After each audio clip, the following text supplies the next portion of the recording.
नमस्कार दोस्तों। आज हम आरबीएससी कक्षा 12 व्यवसाय अध्ययन के तीसरे अध्याय की ओर अग्रसर हैं। तीसरा अध्याय पढ़ेंगे अपन प्रबंध के सिद्धांत एवं तकनीकें। दोस्तों, अगर ये हमारे नोट्स आपको चाहिए तो आप हमारा प्ले स्टोर पर एजुकेयर एकेडमी पाली के नाम से सर्च कर सकते हैं ऐप, और उस ऐप पर आप हमारा इस कोर्स को निःशुल्क जो है ज्वाइन कर सकते हैं।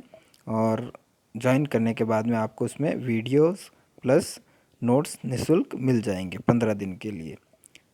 ठीक है, इनको आप डाउनलोड ज़रूर करें और आप उसको निःशुल्क आनंद उठा सकते हैं। आपको सारे नोट्स निःशुल्क मिलेंगे और सारे वीडियोस भी निःशुल्क मिलेंगे। तो दोस्तों, कंटिन्यू करते हैं। अपन पढ़ रहे हैं तीसरा चैप्टर, प्रबंध के सिद्धांत एवं तकनीकें। तो प्रबंध के सिद्धांत को पढ़ने से पहले अपन सिद्धांत का अर्थ क्या होता है इसके बारे में पढ़ेंगे। सिद्धांत क्या होते हैं? किसी विषय के संदर्भ में, किसी भी विषय के संदर्भ में पर्याप्त प्रमाणों के आधार पर एवं पर्याप्त तर्क वितर्क के पश्चात निश्चित किए गए मत या विचार जो समय, अनुभव, निरीक्षण की कसौटी पर खरे उतरते हैं, सिद्धांत कहलाते हैं।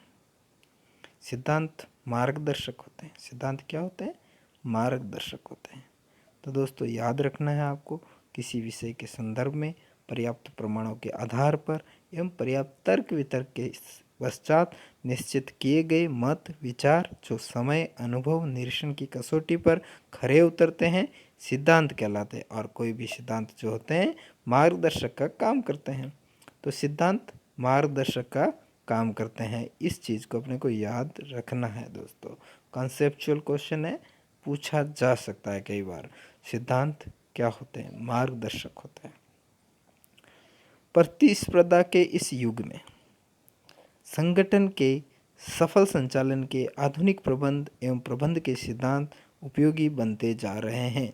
आधुनिक प्रबंध को वैज्ञानिक प्रबंध भी कहा जाता है। वैज्ञानिक प्रबंध की अवधारणा का प्रादुर्भाव हेनरी फेयोल द्वारा विकसित प्रशासनिक प्रबंध मॉडल से हुआ, जिनमें हेनरी फेयोल ने 14 सिद्धांतों का प्रतिपादन किया। जब अपन प्रबंध के सिद्धांत पढ़ रहे हैं तो हेनरी फेयोल के जो 14 सिद्धांत जो हैं बहुत ही महत्वपूर्ण होते हैं, इनको पढ़ेंगे। अनेक वैज्ञानिक हुए, अनेक प्रबंध शास्त्री हुए, जिन्होंने अलग अलग विचारधारा दी, अलग अलग सिद्धांत दिए, लेकिन उसमें से जो महत्वपूर्ण है वो पढ़ा जाता है हमेशा। और जो वैज्ञानिक प्रबंध की अवधारणा का प्रादुर्भाव जो किया हेनरी फेयोल ने किया, और उन हेनरी फेयोल को जो प्रशासनिक प्रबंध मॉडल के दिया, और उन्होंने जो है 14 सिद्धांतों का प्रतिपादन किया। उन 14 सिद्धांतों को अपन यहाँ एक नज़र देखते हैं। इनको आपको एक बार पढ़ना है, कभी क्वेश्चन आ जाए तो आप इसमें एक ऐसा क्वेश्चन बन सकता है कि भाई इसमें से कौन सा नहीं है। ठीक है ना? तो आप अगर पढ़ेंगे तो आसानी से कर पाएंगे। कार्य विभाजन का सिद्धांत, हेनरी फेयोल ने एक सिद्धांत दिया, कार्य विभाजन का सिद्धांत।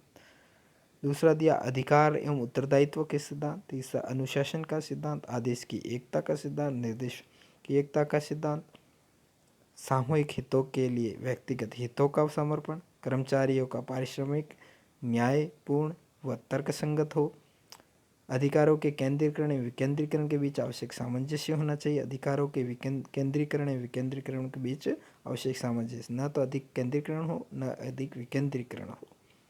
केंद्रीकरण से आशय क्या होता है दोस्तों? सारी शक्तियाँ सेंट्रलाइज एक अधिकारी को हो, जैसे उच्च अधिकारियों को सेंट्रलाइज अधिकार दे दिया जाए ज़्यादा, और निचले लेवल को अधिकार न दी जाए, तो ये अधिकारों का केंद्रीकरण होता है। विकेंद्रीकरण का होता है डिसीजन पावर अपने अधीनस्थों को दे दिया जाता है, नीचे तक जो है अधिकार सत्ता का प्रत्यारोपण किया जाता है। फिर होता है सोपान श्रृंखला, पदाधिकारियों में संपर्क की कड़ी होती है। सोपान श्रृंखला, व्यवस्था का सिद्धांत, समता का सिद्धांत, कर्मचारियों के कार्यकाल की स्थिरता का सिद्धांत, प्रेरणा का सिद्धांत, सहयोग की भावना का सिद्धांत। ये सारी चीज़ें आपको एक बार पढ़नी है। अब इन्हीं सिद्धांतों को थोड़ा संक्षिप्त अध्ययन कर लेते हैं। इनका कार्य विभाजन, फेयोल के अनुसार कार्य को छोटे छोटे भागों में बांट कर किया जाना चाहिए। फेयल ने क्या कहा दोस्तों, कोई भी कार्य हो, कार्य को छोटे छोटे भागों में बांट दो, फिर अलग अलग कर्मचारियों को उनको दे दो, ताकि जो कार्य जिस कार्य में क्या हो, कौशल प्राप्त हो, जिस कार्य को करने में दक्ष हो, उस कार्य को वो आसानी से कर सके और उसमें गति आ सके, जिससे विशिष्टीकरण को बल मिलेगा। यही दोस्तों में जैसा मैंने बताया कि जो कार्य जिसको आ रहा है उसको दे दो, ताकि उस विशिष्ट कार्य को वो कर पाएगा और गति आएगी, कार्य प्रभावी एवं कुशलतापूर्वक किया जा सकेगा। फिर होता अधिकारों एवं उत्तरदायित्व। अधिकार एवं उत्तरदायित्व, फेयल के अनुसार अधिकार और उत्तरदायित्व में समानता होनी चाहिए। जितने उसको अधिकार दिए जा रहे हैं, मतलब जितने उसको उत्तरदायित्व दिए जा रहे हैं उतने उनको अधिकार भी दिए जाने चाहिए। ऐसा नहीं है उत्तरदायित्व उसको बढ़ा दिए लेकिन उसको कार्य को करने के लिए उनको अधिकार न दिए जाए। अतः अधिकारों और उत्तरदायित्वों में समानता होनी चाहिए दोस्तों। अनुशासन, संगठन में अनुशासन अत्यंत आवश्यक है। फेयल के अनुसार फेयल के अनुसार संगठन के आवश्यक नियमों और शर्तों का पालन अनिवार्य है। इसके लिए प्रत्येक स्तर पर पर्यवेक्षण, संतोषजनक समझौते एवं न्यायोचित दंड का विधान आवश्यक है। इससे श्रमिक व प्रबंधक दोनों ही बिना किसी द्वेष की भावना के अपने अपने कार्यों का निष्पादन कर सकेंगे। फिर होता आदेश की एकता। फेयल के अनुसार विभिन्न विभागों में समन्वय होना चाहिए। प्रत्येक कर्मचारी का केवल एक ही अधिकारी होना चाहिए जो आदेश दे सके। इससे कर्मचारी को आदेश के क्रियान्वयन में किसी प्रकार की दुविधा का सामना नहीं करना पड़ेगा। तो फेयल ने बताया भाई आदेश की एकता हो, ऐसा ना हो कि उसको आदेश देने वाले 4-5 अधिकारी हो जाए, फिर उसको समझ में नहीं आया कि किस अधिकारी का काम करना है, किसका नहीं करना, प्राथमिकता किसको देनी, किसको नहीं देनी। इसलिए एक ही अधिकारी होना चाहिए उसको आदेश देने के लिए, ताकि वो कार्य को सही ढंग से समय पर और प्राथमिकता के आधार पर कर सके। फिर होता निर्देश की एकता। उसको निर्देश भी एक सरी के मिलने चाहिए। ऐसा नहीं हो कि विभिन्न व्यक्तियों के अलग अलग तरह के निर्देश मिले जाए उस कार्य को करने के लिए। तो पढ़ते समान उद्देश्य वाली गतिविधि के लिए एक ही अधिकारी होने चाहिए। भाई कोई एक समान उद्देश्य है, उस गतिविधियों को करने के लिए एक ही अधिकारी होना चाहिए। निर्देश की एकता का मुख्य उद्देश्य एक ही क्रिया के विभिन्न पक्षों में सामंजस्य स्थापित करना होता है। ऐसा नहीं हो कि जिस उद्देश्य को प्राप्त करने के लिए जिन गतिविधियों को करना है उन गतिविधियों को करने के लिए अलग अलग तरह के निर्देश प्राप्त हो। निर्देश की एकता होनी जरूरी है। सामूहिक हितों के लिए व्यक्तिगत हितों का समर्पण। भाई सामूहिक हितों को देखते हुए कोई व्यक्तिगत अगर हित आड़े आ रहे हैं तो उनका समर्पण करना चाहिए। एक कुशल प्रबंधक अपने आदर्श व्यवहार व कार्यशैली से यह सुनिश्चित कर सकता है कि किसी के भी हितों का हनन न हो। कंपनी अपने कर्मचारियों से कम लागत पर अधिक उत्पादन की आशा करती है। कंपनी अपने कर्मचारियों से कम लागत पर अधिक उत्पादन की आशा करती है। कर्मचारी कम से कम कार्य पर अधिक वेतन की आशा करते हैं। फेयल के अनुसार इस जटिल परिस्थिति को इस ढंग से नियोजन होना चाहिए कि संगठन के हितों को ध्यान में रखते हुए कर्मचारियों को संतुष्ट रखा जा सके। प्रबंधक को किसी व्यक्ति विशेष के हित के लिए सार्वजनिक हितों को अनदेखा नहीं करना चाहिए। अपने अधिकारों का दुरुपयोग भी नहीं करना चाहिए। कर्मचारियों को पारिश्रमिक प्रतिफल। फेयल के अनुसार प्रत्येक कर्मचारी को इतना पारिश्रमिक अवश्य मिलना चाहिए कि उनकी मूलभूत आवश्यकता उचित ढंग से परिपूर्ण हो सके। पारिश्रमिक न्यायोचित होना चाहिए ताकि उनका जीवन स्तर समय अनुकाल तर्क संगत हो। इससे कर्मचारी का मनोबल बढ़ता है, कार्य का वातावरण सकारात्मक रहता है, कर्मचारी मन लगाकर कार्य करते हैं, कंपनी उत्तरोत्तर प्रगति की ओर अग्रसर रहती है। केंद्रीकरण और विकेंद्रीकरण। केंद्रीकरण एवं विकेंद्रीकरण। केंद्रीकरण एवं विकेंद्रीकरण को पढ़ते हैं। केंद्रीकरण में विकेंद्रीकरण की स्थिति संगठन के आकार और कार्य इस परिस्थितियों पर निर्भर करती है। केंद्रीय और विकेंद्रीकरण की स्थितियां किस पर निर्भर करती है? संगठन के आकार और कार्य परिस्थितियों पर निर्भर करती है। सामान्य रूप से बड़े संगठनों में विकेंद्रीकरण का महत्व अधिक होता है। इससे निर्णय के अधिकार कई लोगों में कार्य और विभाग के अनुसार बढ़ जाते हैं। उदाहरण के लिए हमारे देश में राष्ट्रीय स्तर पर विकेंद्रीकरण की व्यवस्था है, इससे कार्य निष्पादन सरल हो जाता है। सोपान श्रृंखला।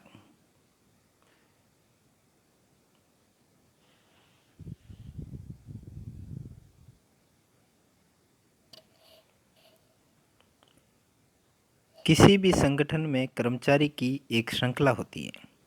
इस श्रृंखला में उच्च अधिकारी, अधीनस्थ अधिकारी, कर्मचारी आदि होते हैं। उच्च पद से निम्न पद की तक की इस औपचारिक अधिकार रेखा को सोपान श्रृंखला कहते हैं। फेयोल के शब्दों में, संगठनों में अधिकार एवं संप्रेषण की एक श्रृंखला होनी चाहिए जो ऊपर से नीचे तक हो। उसी के अनुसार प्रबंधक एवं अधीनस्थ होने चाहिए। इसका उल्लंघन नहीं होना चाहिए। आपातकालीन स्थितियों में ही इसका उल्लंघन हो सकता है। केवल ऐसी स्थिति में ही श्रमिक उच्च स्तरीय प्रबंध तंत्र से संपर्क कर सकता है। व्यवस्था। किसी भी कार्य को सुचारू रूप से संचालित करने में व्यवस्था का महत्वपूर्ण योगदान होता है।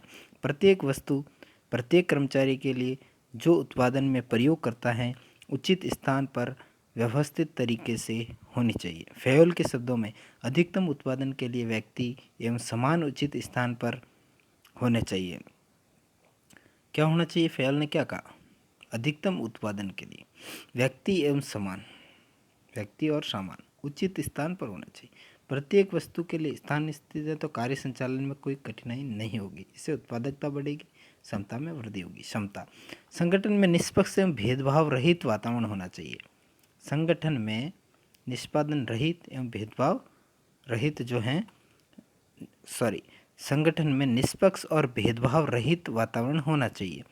जाति, धर्म, लिंग, भाषा, क्षेत्र या राष्ट्रीयता की कोई सीमाएं नहीं होनी चाहिए। प्रबंध को सबके साथ समानता की नीति का पालन करना चाहिए। कर्मचारियों का स्थायित्व। फेयोल के अनुसार कर्मचारियों का चयन बहुत ही सावधानी एवं कठोर प्रक्रिया के द्वारा करना चाहिए। योग्यता की उपेक्षा नहीं करनी चाहिए।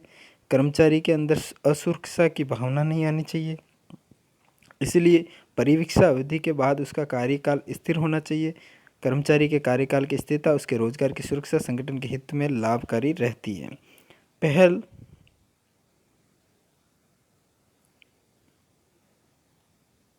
क्षमता या प्रेरणा का सिद्धांत। सभी कर्मचारियों का मानसिक स्तर एक सा नहीं होता, इसलिए सभी व्यक्तियों में पहल क्षमता नहीं पाई जाती। लेकिन कुछ ऐसे व्यक्ति भी होते हैं जिनके अंदर रचनात्मकता होती है। यह बुद्धिमत्ता की निशानी। यदि कोई कर्मचारी ऐसा सुझाव देता है कि जिससे संगठन को लाभ होता है तो इस पहल का स्वागत करना चाहिए। उसे भविष्य में इसके लिए प्रेरित करना चाहिए। सहयोग की भावना। फेयोल के अनुसार प्रबंधक को कर्मचारियों में एकता एवं पारस्परिक सहयोग की भावना को बढ़ावा देना चाहिए। बड़े संगठनों में प्रबंध को सामूहिक कार्यों को बढ़ावा देना चाहिए, क्योंकि ऐसा न करने में सामूहिक उद्देश्य को प्राप्त नहीं किया जा सकता या प्राप्त करना कठिन हो जाता है। तो दोस्तों, अपन ने ये 14 सिद्धांत पढ़े हैं। इनको एक बार आप ज़रूर रिवाइज करें ताकि आपको आने वाली भर्ती परीक्षा में, किसी भी प्रकार की परीक्षा में कोई कठिनाई का सामना ना करना पड़े और उस प्रश्न को आप आसानी से कर सकें। अब दोस्तों, हेनरी फेयोल ने प्रबंध के विकास में क्या योगदान दिया उसका परिचय देख लेते हैं अपन। आधुनिक क्रियात्मक या प्रशासनिक प्रबंध सिद्धांतों के जनक के रूप में फ्रांसीसी प्रबंधक हेनरी फेयोल का नाम आता है। ये हेनरी फेयोल एक फ्रांसीसी प्रबंधक थे, फ्रांस के थे, ठीक है। फिर इसको देखो, क्रियात्मक या प्रशासनिक प्रबंध के सिद्धांतों के जनक के रूप में मानते हैं। अगर फंक्शनल मैनेजमेंट के जनक या एडमिनिस्ट्रेटिव मैनेजमेंट के जनक अगर माने तो वो अपन होते हैं कौन? हेनरी फेयोल होते हैं। ये सारी चीज़ें इंपॉर्टेंट है, इन चीज़ों का आप याद कर ले, रट ले। फेयोल ने फ्रांस की कंपनी कमेंट्री फॉर चैम्बर्ट में कार्य किया। इन्होंने 1916 में फ्रांसीसी भाषा में एडमिनिस्ट्रेशन इंडस्ट्रियल एट जनरल नामक पुस्तक लिखी, जिसका सर्वप्रथम अंग्रेजी अनुवाद 1929 में हुआ, जो यूरोप के देशों तक ही सीमित रहा। देखो, 1916 में फ्रांसीसी भाषा में एडमिनिस्ट्रेशन इंडस्ट्रियल इट्स जनरल नामक पुस्तक लिखी। कौन सी भाषा में थी? फ्रांसीसी भाषा में। जिसका सर्वप्रथम अंग्रेजी अनुवाद 1929 में हुआ, जो यूरोप के देशों तक ही सीमित है। उसके पश्चात 1949 में अमेरिका में अंग्रेजी संस्करण प्रकाशित हुआ। अमेरिका में क्या हुआ? अंग्रेजी संस्करण प्रकाशित हुआ। उसके बाद से ही प्रबंध फेयल के योगदान में स्वीकार करने लगा। सर्वप्रथम हेनरी फेयल द्वारा प्रबंधकों की योग्यता उसके प्रशिक्षण को प्रभावित किया। उनके अनुसार एक प्रबंधक में शारीरिक, मानसिक, सदाचार, शैक्षणिक, प्राविधिक एवं अनुभव सहित 6 विशेषताओं का होना आवश्यक है। तो अब इसमें अपने को याद क्या रखना है दोस्तों? एक तो आधुनिक क्रियात्मक और प्रशासनिक प्रबंध के जनक जो है हेनरी फेयल माने जाते हैं। हेनरी फेयल में एडमिनिस्ट्रेशन इंडस्ट्रियल इट्स जनरल नामक पुस्तक लिखी। 1949 में अमेरिका में अंग्रेजी संस्करण में प्रकाशित हुई।